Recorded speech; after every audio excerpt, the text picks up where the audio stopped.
Hello everyone, Phoenix Knight here. Welcome to the channel, and welcome to a new playthrough on the channel. After our adventure in Call of Cthulhu last week, we're debuting another new book game on the channel, as tonight we're playing The House on Sentinel Hill, a Lovecraftian horror game book by Graham Plowman. We'll take a look at the back of this one. This will probably tell us most of what we need to know. 1926, New England. An intriguing find in the archives of the Miskatonic Library leads you to an old house on a hill and the mystery of a 10-year-old murder case. Yet, some mysteries are as old as time and space, and mankind's place in the universe is not as assured as we are led to believe. Will you succeed in uncovering the truth with your mind intact?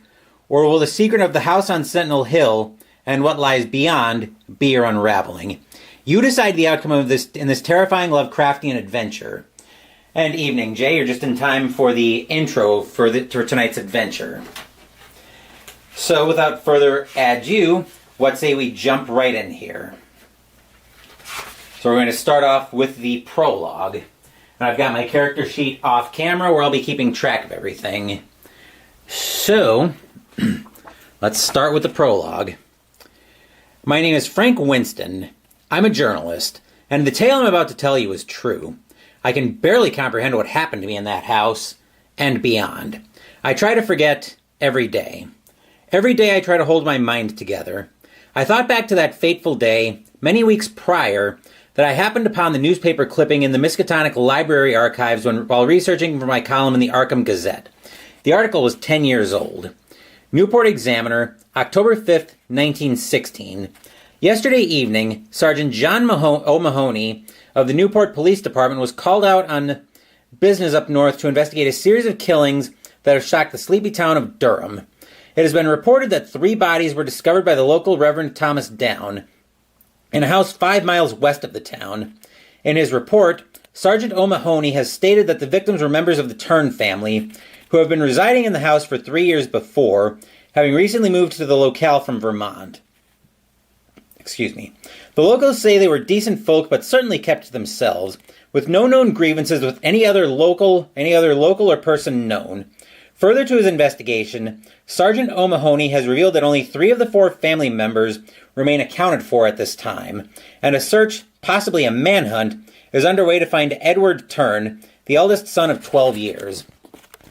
At the gruesome scene, Jacob, the father, Melissa, the mother, and Sarah, the youngest child of 5 years, were all found with a strange puncture wound on their abdomen and very little blood remaining. There was no blood at the scene. The police would not elaborate further on this matter. The police are also looking for a stranger to the town who was seen acting suspiciously the day before the bodies were discovered. He wandered out of town on foot, seemingly dazed and confused, and avoided the locals. He had an unkempt appearance, with some reporting it looked as though he had been in an accident. Thus far, he has not presented himself for questioning, and the police would like to eliminate him from their inquiries. The house, which sits atop Sentinel Hill, named for its far-reaching view in all directions, is no stranger to bad tidings. It sat empty for 14 years prior due to events in 1899. It was previously the scene of more gruesome murders, which saw a whole generation of a family wiped out by unknown killers. Could it be the same killers returning after a 17-year absence? Professor Albert Peabody of the Miskatonic University doesn't believe so, but his keen interest in the developing field of forensic science has led him to the house. He is aiding the police with their investigation. At his request, and by order of the Newport Police Department, the house will not be deemed habitable again.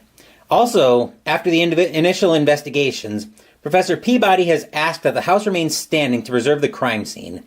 Forensic science may take years to mature, but when it does, we would be able to walk back into that building and study the evidence contained within its walls with new perspectives. One day, we may discover the truth. I had tried to contact Professor Peabody at the university, but he'd been away on a research trip for years. An old friend of his, Professor George Stein, hadn't heard from him in all that time, but had remarked that Albert had initially been obsessed with that old case with the house for a long time, but eventually just lost interest in it and suggested to all to forget about his own priorities, pointless interest in the place. He remarked he was ashamed he wasted so much time on the worthless endeavor. Then, one day, He just left the university grounds to travel for research. The university wasn't funding his trip, and so no one could say where he was. There was no paper trail to follow. I decided to indulge my curiosity and plan a trip to Durham. As I mentioned, I write for the Arkham Gazette, with unsolved mysteries, folklore, and local legends being my main interest. My column, What Lies Beneath, was rather popular, and this tale seemed like quite a find. I felt compelled to find this place for myself. How I wish I'd never had such inclinations or morbid predilections. How I wish I never found that accursed house on Sentinel Hill. And now we are going to turn over, but first I'm going to take a drink of my Crystal Light, and then we'll jump into the adventure proper.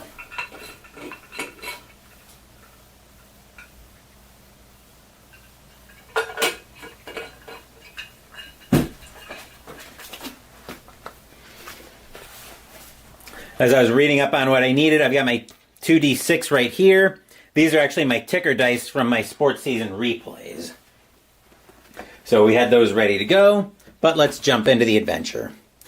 The year is 1926, September the 23rd. The time is 4:45 p.m. The fading sun casts a gray silhouette across the crumbling road as your Chevrolet bumps and crunches its way through the falling leaves. Funnily enough, in real life, I actually own a Chevy. Anyway, the multicolored tree line sways in the early fall breeze, with most of their leaves still clinging on. The roadside thickets and overhanging trees clip the side of your automobile every few feet. You hear cracks and snaps as the twigs that strayed too far break off or are snapped under the wheels. The town of Durham must not get many visitors, at least not using this route. The birds are singing, however, with chirps and songs aplenty, seemingly taking no notice of your intrusion. You are thankful that at least the area is not silent, for if it weren't for the bird song, you fancy that it would be slightly foreboding to the outsider. You shrug off these fanciful thoughts and emerge from under the canopy of leaves. The trees thin out and become meadows, extending far on both sides of the road. The tall grass sways in some, while others are clearly victim of the harvest, bare and flat. A beaten-up old sign nailed to a thick post reads Durham. Squinting through the glare of the low sun, you see the town up ahead. You enter the town and pull your vehicle to a garage. The sign over the place reads Pete's Fuel Depot. You don't need fuel just yet. You've more than enough for the time being. You're looking for directions to Sentinel Hill before it gets too late. You had hoped to arrive hours earlier, but took a wrong turn in Kingsport. The garage had just one pump and looks a little run down. The paint is peeling from the wood-paneled walls, and there's no sign of any attendant. Oh, this is great. Stepping out of the automobile, you look up and down the street, thankful for the opportunity to stretch your legs. It's quiet. You spot an elderly lady shuffling along on the other side of the road, paying you no heed. There's not another soul around. What will you do? We can either approach the old lady for directions, turning to entry 8, or ignore the woman and enter the garage, turning to 59. As you can probably guess, this looks like another Choose Your Own Adventure in the vibe of the old Choose Your Own Adventures from way back in ye olden ancient times. Or if you remember the Call of Cthulhu Alone adventures, those are also written in a Choose Your Own Adventure style. And I think we are going to... we're going to approach the elderly lady. Let's go to entry 8.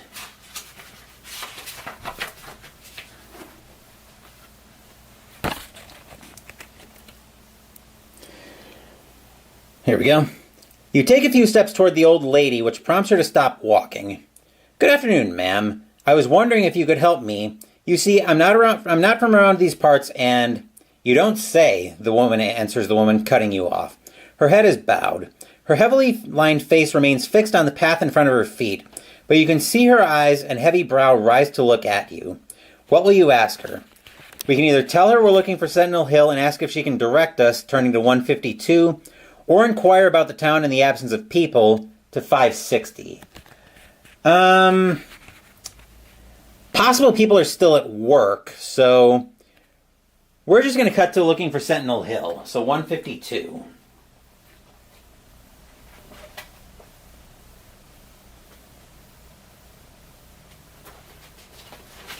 There we are. I'm looking for Sentinel Hill. You see, I read about this old house up there and wanted to take a look. You pause to allow the woman to respond. She lifts her head slightly, looks you in the eye, but remains silent. You see, I couldn't find it on a map, but I read it was close to Durham. You continue, her stare making you feel on edge. You're about to continue further when she speaks up suddenly. Sentinel Hill, you say? What would your business be with that old place, eh? What is your response? Tell her we're writing an article about the murders 10 years ago, turn to entry 20. Tell her you're curious because you're thinking of moving out of the city, 163, or ask why the town is so quiet, back to 560. We might as well be... I was about to say we might as well be honest with her, but that... Well, right now we really don't have a reason to assume she's involved with anything. So I think we're going to go to 20 right now and be honest that we're writing an article about the murders.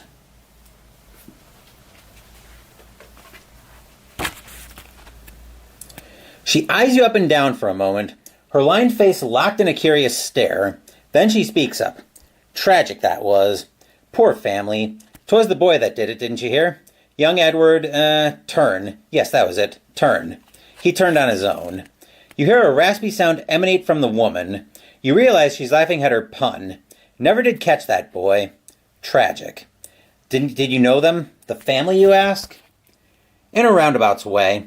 The mother, don't recall her name, was a sweet enough thing. A painter she was. Went about painting the land hereabouts. What was her name? She raises a withered hand to her chin. I think that's a typo. And bows her head in thought. Melissa, ma'am, you offer. No, or was it mayhap? Anyway, my boy, I need to scoot. I don't rightly remember the way, but definitely take a left, young man, as it's out that way, she says, pointing to the west. And with that, she shuffles away, mumbling to herself. What will you do now? If we go back to enter the garage, turn to 59. To call it a day, look for lodging and get a fresh start in the morning, go to 372. Return to your car and drive on. Perhaps there will be a sign to point you in the right direction toward the hill, turn to 331. Knowing me and how I'd probably handle this, I'd probably want to get some sleep. So let's go to 372 and try to find some lodging. Okay. You wander around looking for a vacancy sign, half expecting you won't find one given the run of poor luck the end of the trip has taken. But thankfully, you manage to find one. The landlords are a middle-aged couple. You apologize for the late hour and explain your brief visit and the need to get off the road for the night. After a late bite to eat and a long, tiring day, you fall into an uneasy sleep. That is, until you're suddenly awoken in the middle of the night. Turn to 168. Okay. Yikes. Let's see, 168.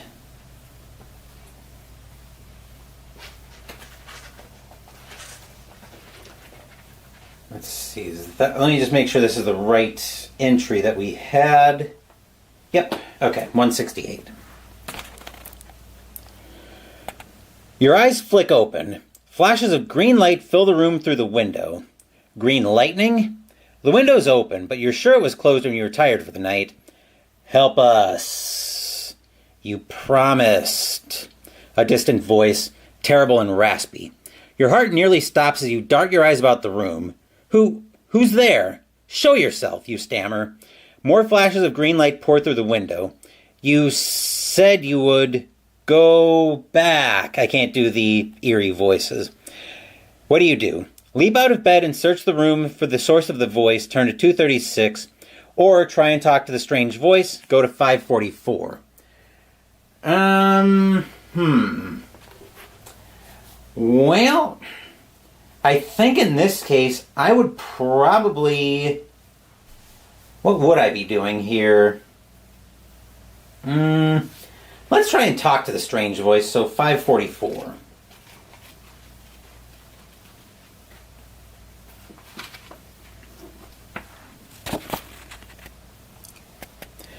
Who's there, you ask, sitting upright in the bed. No answer. Show yourself. Still nothing. You look about the room. There's no feasible location for the speaker to hide, unless A sudden thought goes to the bed you're in. If you wish to check under the bed, turn to 423. Or instead approach the open window, turn to 452. Let's start with the bed. 423. There could have easily been something under the bed that we missed.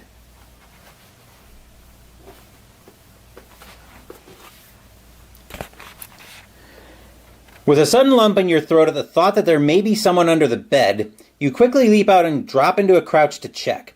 Nothing. A final flash of green light pours through the open window. The voice, much fainter now, as though it were traveling on the wind, speaks one last time. Come, Frank. You promised.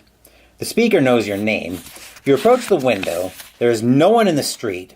The sky fills again with a flash of the sickly green light. In the distance, you see a hill and perched atop the silhouette of the house. Could that be the source of the light? You wait, expecting more. Your heart rate eases, and nothing more is said. It's only then that you notice the chill of the air blowing into the room, and quickly latch the window closed as one last flash floods the room with a green haze.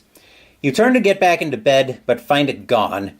Turn to 569. Now that's a good sign. 569. Yep. Okay. 569. The green haze lifts and you find yourself standing in a long corridor. The floor, the walls, and the ceiling all glint of polished metal, smooth and cold to the touch. At the end of the corridor are 3 markings set into the walls. You see an oval marking in the wall ahead, a circle in the left wall, and a square in the right-hand wall.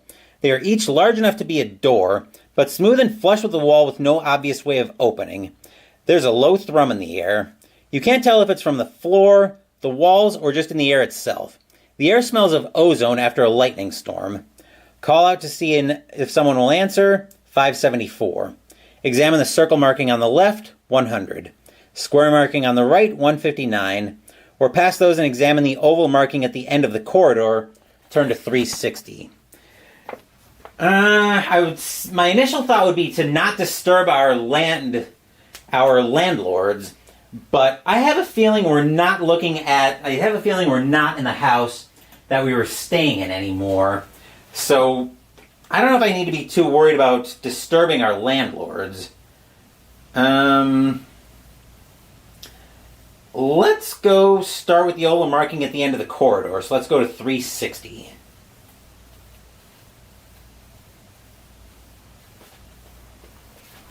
Okay.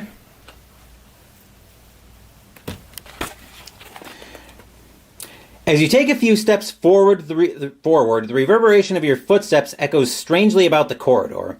You reach out to touch the edge of the shape, and as you do, the wall opens before you. It is a door. In one swift motion, it sweeps aside to reveal a chamber on the other side. The chamber is undefined, blurred. Stepping through, you find yourself standing on uneven, rocky ground. The door closes silently behind you. Ahead, you see 100 blackstone needle-like structures rising from the rocky ground against a starry sky.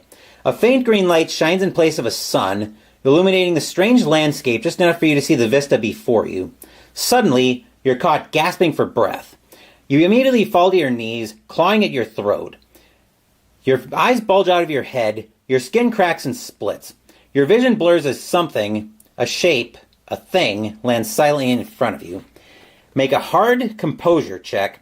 If you fail, deduct 1 from your current composure. If you pass, there's no effect. So now I need a bookmark, which I've got right here, so I can figure out how skill checks work against your current composure level. So represents the idea. Okay, so we roll 2d6 and modify the 1. So we want to be at, so this looks like a roll under system. So our current composure is a 10, which means we're adding 1 to the result of the roll, because this is a hard composure check. So our current composure is a 10. We've got our health and composure, which for composure, think it's the same thing as your sanity. So once again, our current composure is a 10. That's a 6 plus 1 is 7, and since we're under our 10, we do pass. So there's no effect. But we recorded in our investigator journal that we dreamt of an alien landscape and suffocated in a vacuum. Plus 4 mythos points. Mythos points carry over from investigation to investigation. So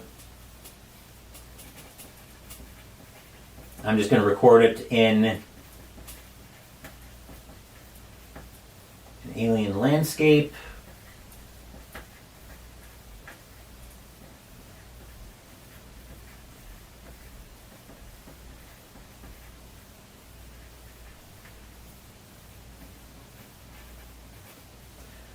So that brings our current mythos points up to 4.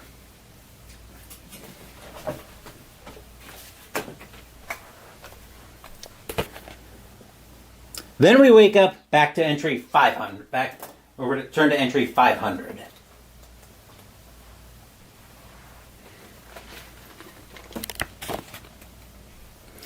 You awake, not in the bed, but on the floor between the bed and the window. You feel tired, as though you haven't really slept at all. You know you dreamt last night, but the memory of it has faded from your mind. Dragging yourself to your feet, you immediately go to the window. It's raining outside. The morning is heavily overcast and gray. Still, with your mind made up to get dressed and prepare for the journey to the house. You get dressed and prepare for the journey to the house. You do remember seeing some flashes of green light.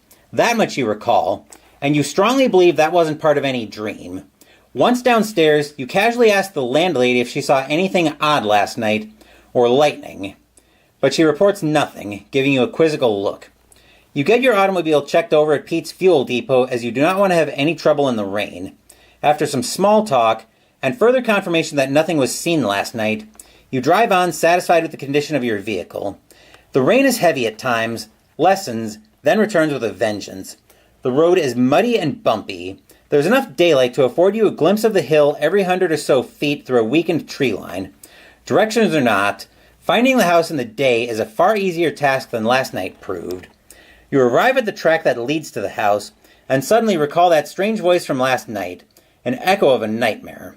Refusing to let your imagination get the better of you, you take a deep breath and exit your vehicle. You turn your collar up against the rain and step through the tree line. You head up the track to the house, turn to 388.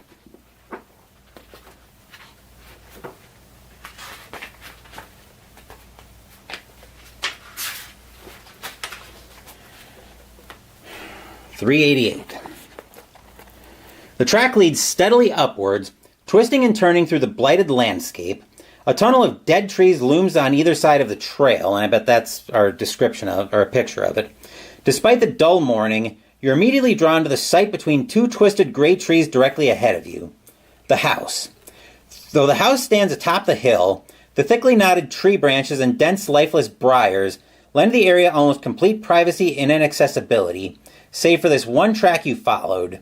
The gray mottled wood paneling of the house seeps into the skyline behind, making the house look undefined, as though it were willing its surroundings to shadow it and hide it away.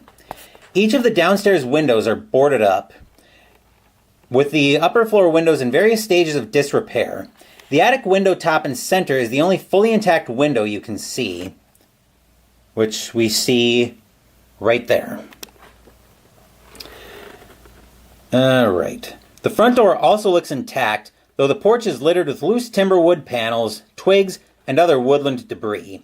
There is no sign at all of living vegetation. Dead crumbling creeper vines cling to the outer walls like gray varicose veins running upwards to the thatched roof. The roof tiles appear to be intact on this side, from what limited visibility you're afforded on the ground. The rain continues to beat down as you head up the porch steps, taking care not to trip over the myriad of loose branches littering the way. Thankful for the shelter, you stop to take a breath. Long streams of water run down each side of the porch and batter the muddy ground. Check your investigator's journal. If you have recorded you have been invited to the house, you must turn to the reference noted with that entry now. Or if you have recorded you were warned to leave the house alone, Turn to the reference noted with that entry. We don't have either of those references. We have to choose one of the following. Either knock on the door to 212, try the door to see if it's unlocked to 160, or around the side of the house and look for another way in to turn to 502. Let's go ahead and knock on the door. 212.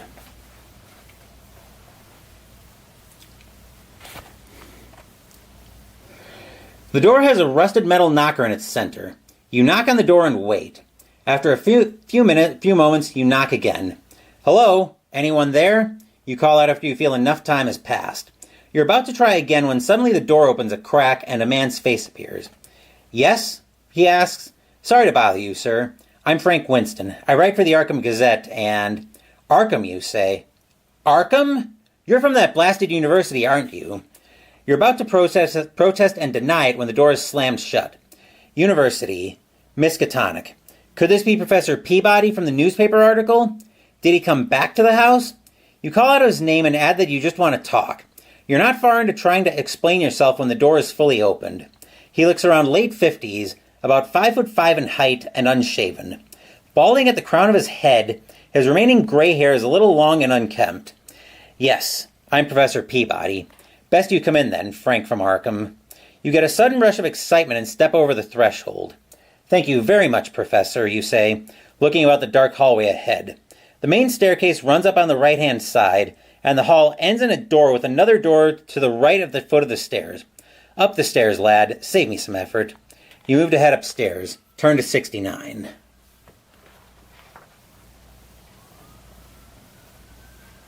Okay.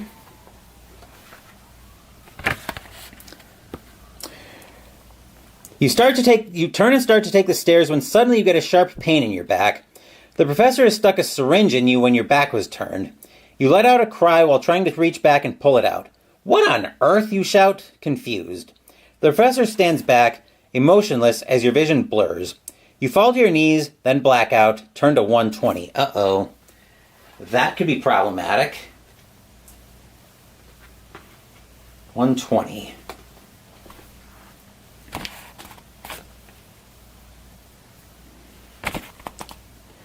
Flashes of green light pierce your vision, probably the same green light we saw last night. A pulsing thrum sends pain through your head. You try to open your eyes, but all you see is a blur. Then a flash of green forces them shut again. You hear a cry, "It's working!" It sounds distant and drawn out. You fade in and out of consciousness. In your weakened state, you think you hear a terrible scream, then there's a sudden silence. When you awake fully, you're lying on the floor. Your hands and feet had been tied, but you notice your bonds have been cut. You push yourself up to a sitting position. It appears you're in the attic. It is dark, with only one grimy window for a light source down the far end facing you. The rain beats down noisily on the roof above. Standing in the middle of the attic floor is a strange metal device about 4 feet tall. It is a pillar of polished metal that glints in the dim light of the attic, and, like tentacles, many copper wires snake their way from openings in the device, running across the floor and disappearing into the walls. A perfect sphere of the same polished metal sits atop the device, set partway into the base. In an almost perfect circle 3 feet around the device lies a ring of dead animals. Everything from rats, mice, flies, beetles, and centipedes. Some look fresher than the others. The possibility of a bad smell is masked instead with the odor of chlorine bleach. What you see just beyond the device sends you into a mild shock. The professor is lying on the floor, his body twisted at the middle, while his lower half is facing almost entirely the wrong direction. Blood runs down into the seams of the floorboards. His eyes are wide open, frozen in terror. I bet that's the actual Professor Peabody. Make a very hard composure check. If you fail, lose 2 composure. If you pass, lose 1. So a very hard this time is a +2. Once again, our composure is a 10. Alright, that's a 9 plus 2 is 11, so we do fail, which means we lose 2 composure off of that. So now we're down to 8 composure. And I'll just bring the character sheet in so you can see, but our health and composure will both modify our stats somehow. So we do have to be very mindful of that. as I mentioned, we lost 2 composure from failing that very hard composure check. Something moves in the far corner. Lurking in the darkness is a small, hunched figure. You are about to ask who is there when it speaks first in a strange and raspy voice. You fumble to take out your flashlight. Frank, where are my family? You must go back. How do you know me? You answer, both terrified and overwhelmingly intrigued. Frank, it is me, Edward. You saved me. Did you kill the professor, you ask? Your nervousness showing through. Yes, I had to. He planned to stop us. He is working for them. It is then that you notice blood dripping from the serrated claw at the edge of his arm. Edward lurches to one side and starts to shuffle out of the darkness toward you. What do? Decide this is all too much and flee the house to 198. Use your flashlight to get a better look at the figure, 350, or ask more questions and find out exactly how this could be Edward, to 31. I'm going to take a quick drink here.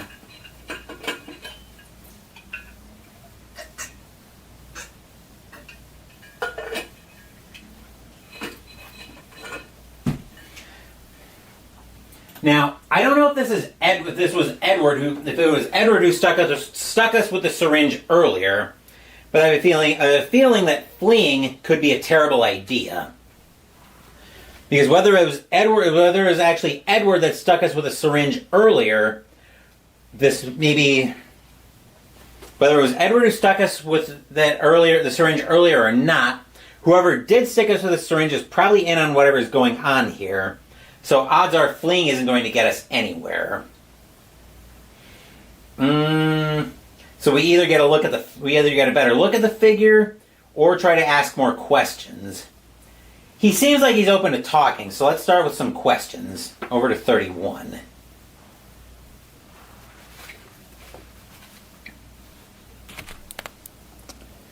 You said your name was Edward?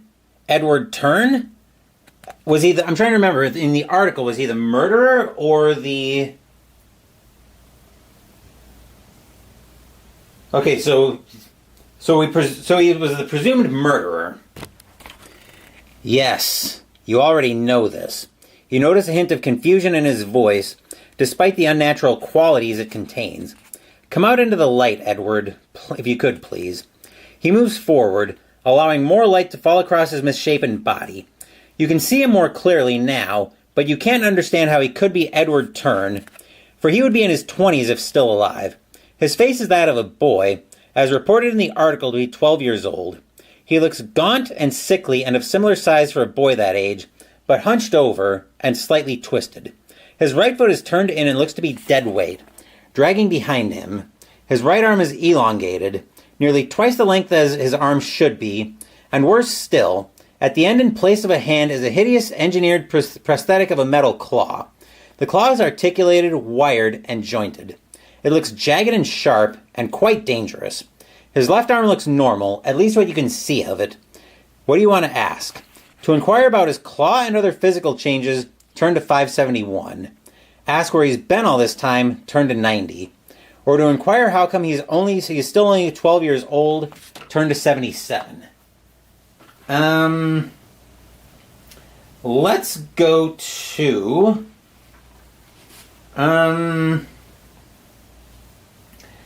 Let's ask where he's been all this time. Well, where he's been all this time is probably here. But let's find out. Let's ask where he's been.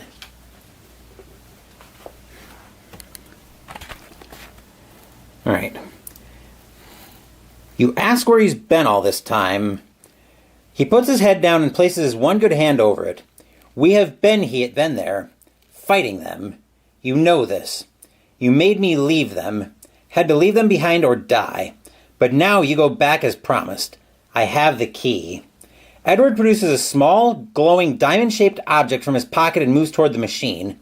Turn to 353. I have a feeling we're not going back I have a feeling we're going back even if we try to fight him on this to whatever is going on, but we still don't know what that is.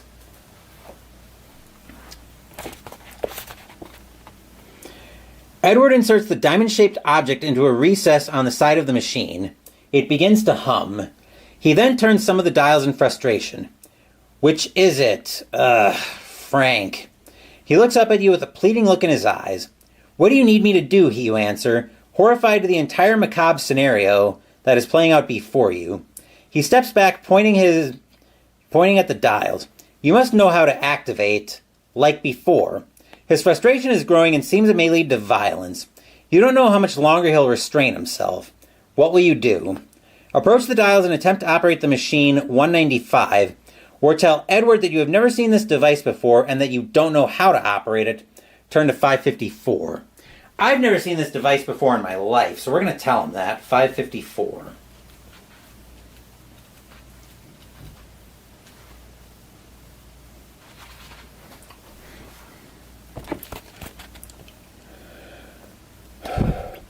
When you tell him you don't know how to use this machine, you are not very surprised by his response.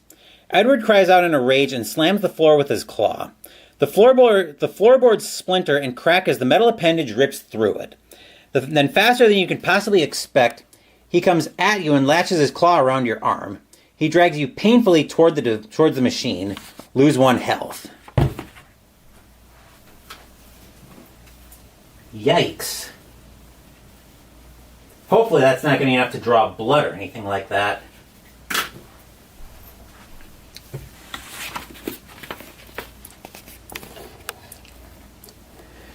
You must try. You don't believe he means to hurt you, but you plead with him to release your arm and he does so. You decided it'd be best to try and do as he asks. Turn to 195. Uh-oh. This could be problematic. I'll try. Give me a moment, you plead, as you take a closer look at the device. The metal of the device is smooth and polished. 4 prominent dials are set into the pillar and are etched with a single point each, denoting where they can be adjusted to. Small notches encircle each dial, similar to a dial on a safe, and one notch resting directly at the east point is larger than the others. You surmise this could be denoting a 0 position.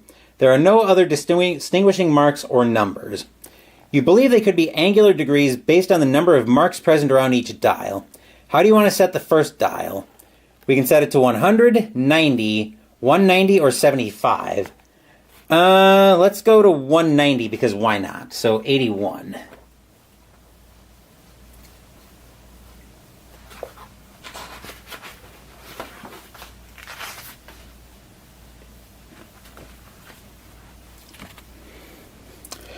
You turn the first dial to what you believe would be 190 degrees. How do you want to set the second dial? 45, 121, or 37. 45 to 521, 121 to 247, or 37 to 362. Let's go to 37. So 362.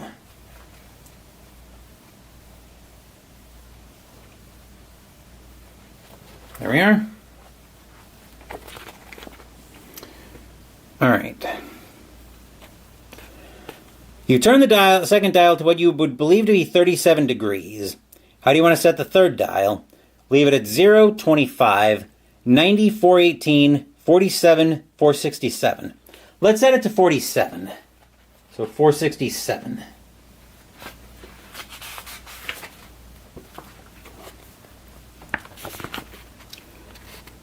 You turn the third dial to what you believe to be 47 degrees. Fourth dial, we can leave that as is at 17 to 70. Set it to 100 to 364, to 0 to 447. Let's leave it as it is at 17. So that is taking me to entry 70.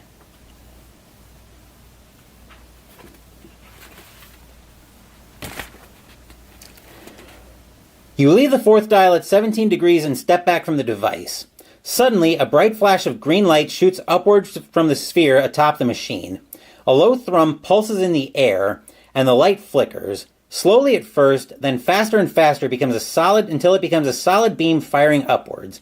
You back away, not knowing what to expect. Edward stares intently at the beam of light. "Yes!" he cries excitedly. "You did it!" The beam of light tiles downwards, coming to rest parallel with the floor. It strikes the attic wall and forms what you can only describe as a doorway. and then, on the other side, faint and distorted as though peering through water, a large cavernous chamber appears. "Go now," Edward cries. "Go, before it is too late." Equal parts terrified and fascinated, you step up to the shimmering doorway. The thrum of the machine pulses through your head. "Now!" Edward cries from behind you. You consider the possibility of dashing to the attic stairs and getting as far away from this nightmare as you can. But before you can, Edward loses patience. He advances on you and pushes you through. Turn to 276. Yep. Just about to overshoot. There we are. A searing light and high-pitched squeal make you grip your head, but it passes as quickly as it began. You find yourself standing motionless until your senses reattune themselves, then look around. You are in a massive cavern with huge piles of rotten flesh and bones stretching as far as you can see in the dim light. Above the peak of each mound of meat and viscera, a light is set into the cavern ceiling. Next to each light there appears to be an opening in the ceiling. Make an extreme 2d6 plus 3 composure check. If you pass to 216, fail to 161. Our composure right now is an 8, but this is an extreme check, so we're adding 3. That's a 5 plus 3 is an 8, and I believe it was equal to or under we pass. Let me just double check that. Yep, okay, so equal means we pass, so 216.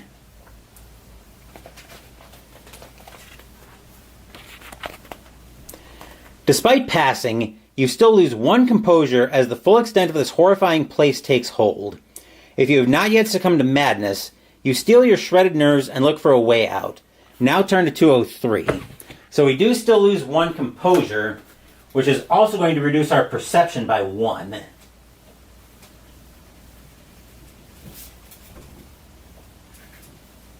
So our current value for perception is 5.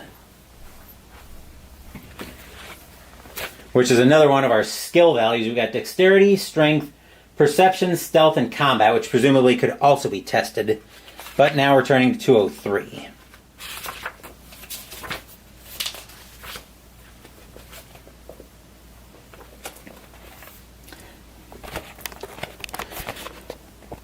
The floor of the cavern is a sickening 2-foot-deep black soup of blood, guts, and other bodily fluids. Gross. Wading through it is hard going. The smell makes you retch uncontrollably until you have nothing left to give and you finally gain some control over the gag reflex. The piled-up mound stretches as far as you can see, eventually fading into the darkness about 300 feet in either direction.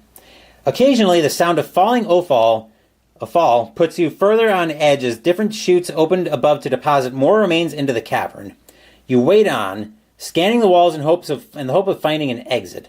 It is not long before you hear short bursts of a loud, high-pitched squeal somewhere off to your left. You may not be alone down here. Will you remain still and see if you can spot what made the sound before deciding where to move? 410.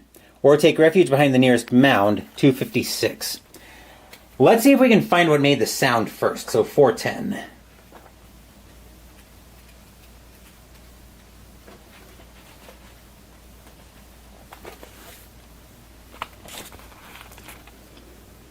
You stop and try to remain perfectly still, listening and watching out for signs of movement. After a few moments, a black slimy tentacle slithers over the side of the mound to your left, followed by another, then another. Then, rising up behind it, a black amorphous blob of viscous slime appears over the crest of the mound of flesh and bone. It forms another tentacle, retracts a previous one, and continues to morph and mold itself into different shapes as it glides down the mound, landing half submerged into the soup of blood and other fluids. It's not much bigger than a large dog, but you watch with breathless horror as it seems to form legs to raise its body up and out of the lake by blood. Make a regular 2d6 composure check. If you pass, you manage to remain calm enough to remain perfectly still to 153.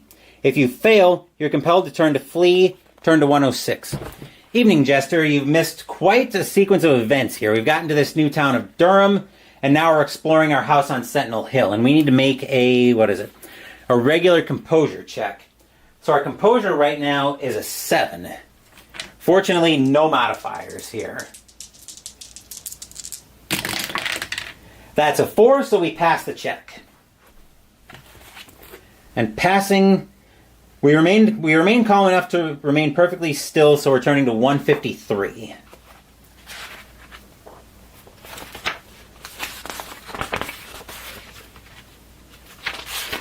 There we go. You sense that any possible movement from you at this stage would alert this horror to your presence. You don't see any eyes, but that is not to say it has none, or other means of sensing you are there. You keep as still as possible and watch as the formless spawn crawls, walks, then slithers around before you, morphing itself at will to the changing terrain. It moves further away before suddenly changing direction and turning back directly towards you, only to again change direction at the sound of another chute opening above. Rapidly forming long whip-like tentacles, it launches itself with surprising speed away to your right and disappears over the crest of another mound. When you feel it's gone far enough away, you slowly continue onward, turn to 519. So as you can probably see, Jester, I don't think you were around for the intro because I think you were streaming at that point. This looks like another choose-your-own-adventure book, similar to what I've done before with Call of Cthulhu and with The Darkness Over Arkham. Here we go. Okay. Hours pass, and exhaustion starts to set in. You feel sick to your stomach, but carry on until you just can't keep going. As unwelcome as it is, you sit on a small pile of remains against the cavern wall and close your eyes. If you've recorded in your investigator journal, you've freed Unlatha, then turn to the first reference associated with that entry now, but we don't. If you don't have this entry, turn to 397.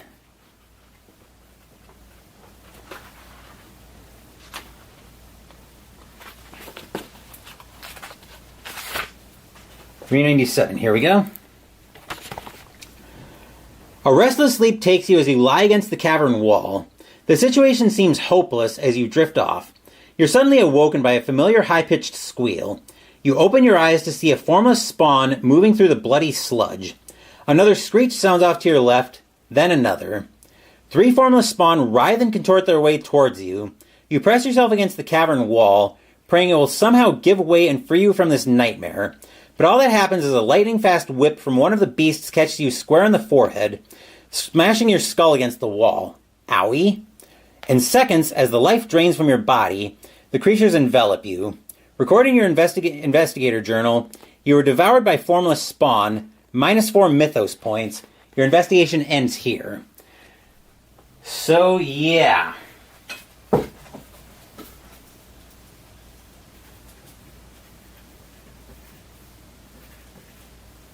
Devoured by formless spawn. Whoop.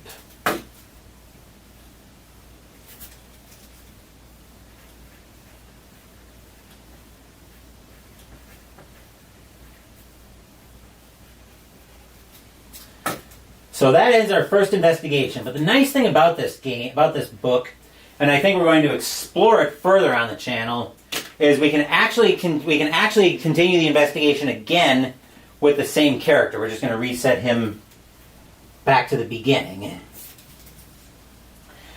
So, this was definitely a lot of fun to go through another Mythos Month adventure on the channel. We'll probably do more with that. Coming up. We've got one thing I am definitely not short on for Mythos Month is good content that I can put on the channel good Lovecraftian content that I can put on the channel for Mythos Month in August. And I think this is at least the 3rd or 4th year in a row that I've run Mythos Month on the channel. So that was a lot of fun, but that'll do it for this playthrough of the house on Sentinel Hill. Still quite busy on the channel, as tomorrow, in case you didn't see the community post on my channel that I made yesterday, we're changing plans. We were originally going to go to the Civic Arena in Pittsburgh, Pennsylvania to continue the 2009-10 hockey season replay in Stratomatic Hockey. Instead, we are going to go, let me double check which arena it is. We are going to go to, I gotta see if I can pull up my arena list here. We're going to go to the Honda Center in Anaheim, California instead for a Pacific Division matchup between the Los Angeles Kings and the Anaheim Ducks. The Ducks have a chance to clinch a playoff berth with a win in tomorrow night's feature game on the channel. As for what else is coming up on the channel, Saturday morning, Mystical Munchies will conclude out of the recipes from the World of H.P. Lovecraft cookbook as I make the drink, the Gibbous Moon. Sunday morning, we're going to be playing Machina Arcana by Adrema Games. That'll be the last game for Mythos Month. And then Sunday afternoon, we're going to have Pinot with Phoenix for August 2025. As for next week, we're going to go back to an Air War game as we play Western Front Ace by Compass Games, continuing our adventure with our British pilot. Thank you for watching the video. Please give the video a thumbs up and subscribe to the channel. Be sure to turn on notifications so you get my content. Be well, stay safe, take care of yourselves and your loved ones, and I'll be back with more videos in the future. Until then, take care everyone.